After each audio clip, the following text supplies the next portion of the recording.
Assalamualaikum warahmatullahi wabarakatuh. Alhamdulillahi rabbil alamin. Assalatu wassalamu ala asrafil anbiya wal mursalin wa ala alihi wa ashabi ajma'in, amma ba'd. Bapak Ketua Umum, calon Presiden Partai Gelombang Rakyat Indonesia, Bapak Haji Muhammad Anies Mata, para pengurus TPN, khususnya MC kita yang legendaris, Kang Miing, dan kawan-kawan, selamat datang di Lombok Timur, selamat datang di Selong.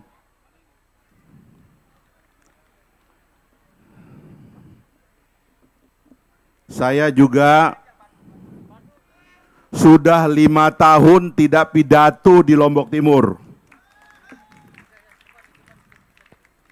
Karena hampir 5 tahun saya pensiun menjadi anggota Dewan Perwakilan Rakyat Republik Indonesia, utusan Nusa Tenggara Barat. Mudah-mudahan warga Lombok Timur dan Nusa Tenggara Barat umumnya masih mengingat saya.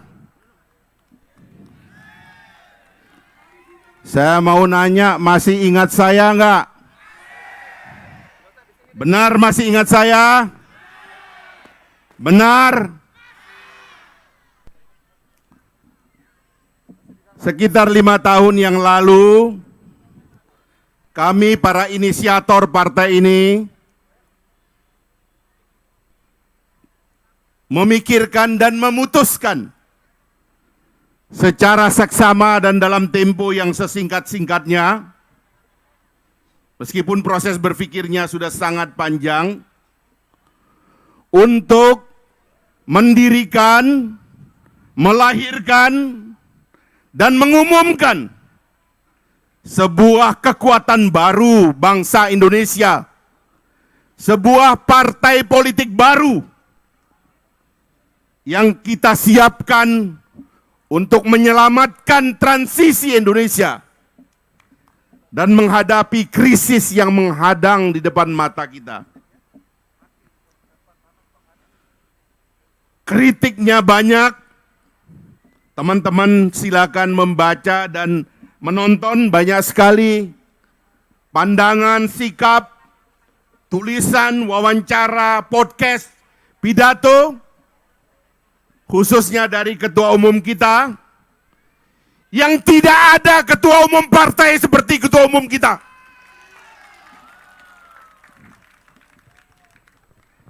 Ketua umum kita adalah pemikir global. Saya mendampingi beliau, diundang di seluruh dunia untuk berbicara di forum-forum global yang memikirkan dan menganalisa masa depan dari umat manusia dan masa depan dunia. Tidak ada pemimpin partai politik yang punya pemikiran geostrategis.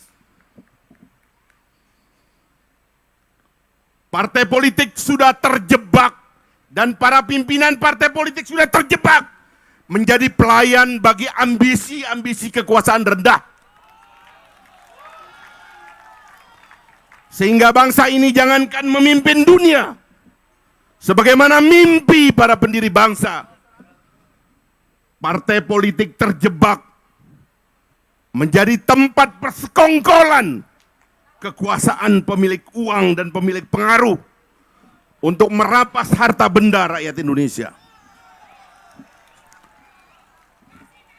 Maka kami berpikir dan kemudian lahirlah sebuah manifesto yang kuat bahwa Indonesia sebagaimana gelombang-gelombang sejarah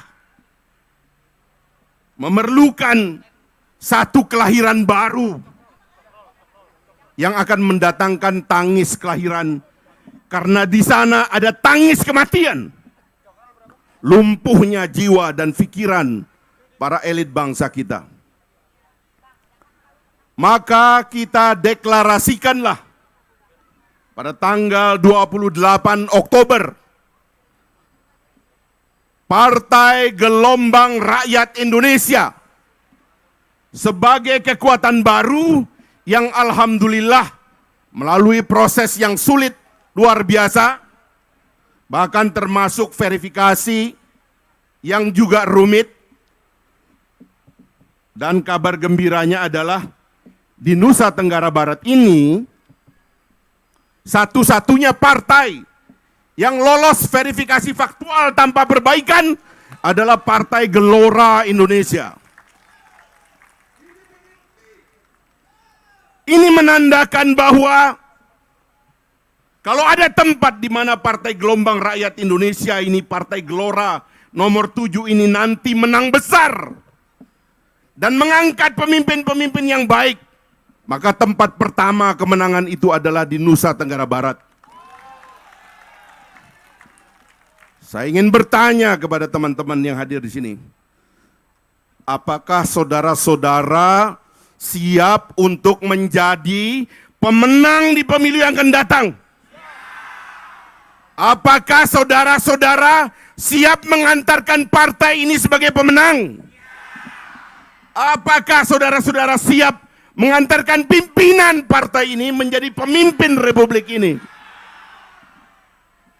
Saya percaya, karena saya pernah diberikan amanah 3 periode dari daerah ini. 2014, 2009, 2014, 2004, 2009, 2014. Alhamdulillah, rakyat Nusa Tenggara Barat mengamanahkan suara yang setiap pemilu makin lama makin tinggi. Karena kami dididik oleh Ketua Umum dengan pertemanan yang lama bahwa seorang pejabat publik, khususnya adalah wakil rakyat, khususnya anggota legislatif, adalah penyambung lidah rakyat. Anggota legislatif bukan pengantar bansos seperti yang terjadi sekarang.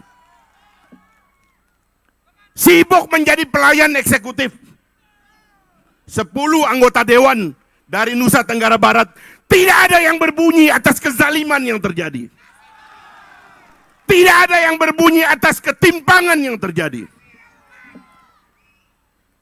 Kementerian Keuangan dianggap ada transaksi mencurigakan 300 triliun. Ingat kasus Senturi dulu. Hanya 6,7 triliun. Ribut dewannya kemana-mana. Sekarang ada pesta pora penyimpangan. Ratusan triliun bahkan ribuan triliun.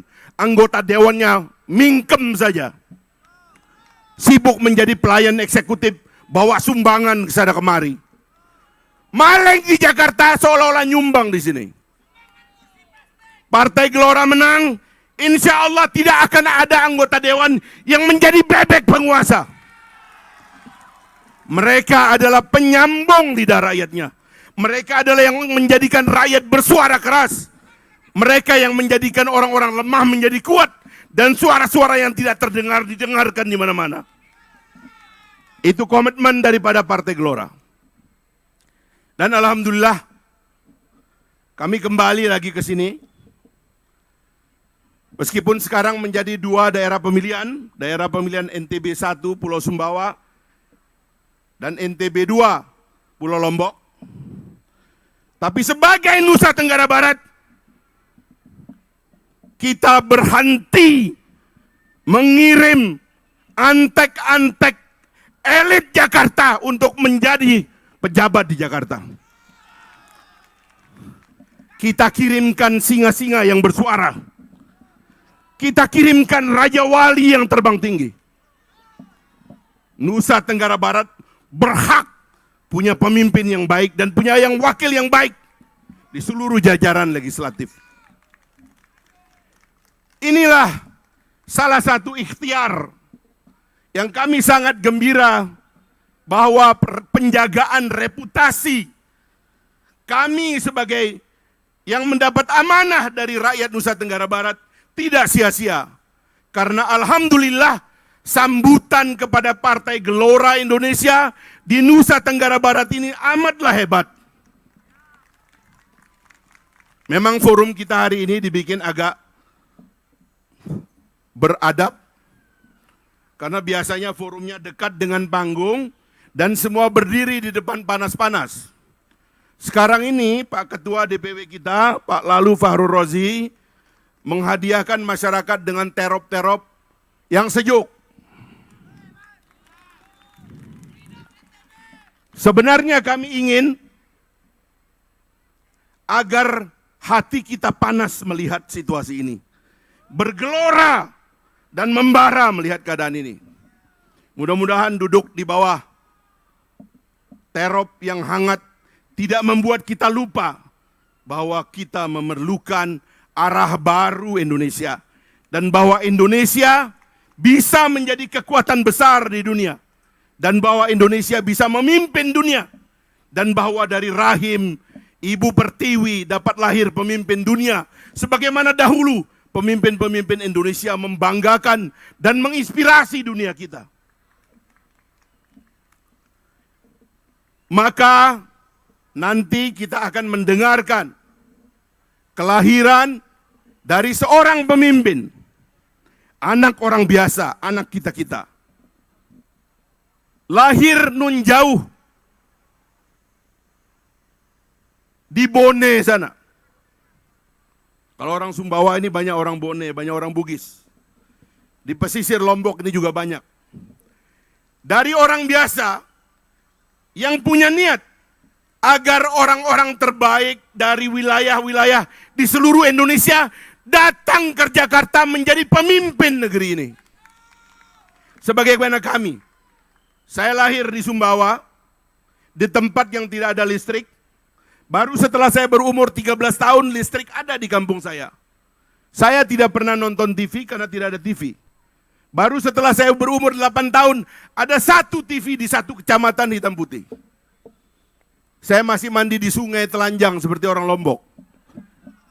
Karena nenek saya dari bapak saya adalah orang Pancor. Telanjang. Tapi suatu hari saya bisa berjas, berdasi, dan memimpin lembaga negara.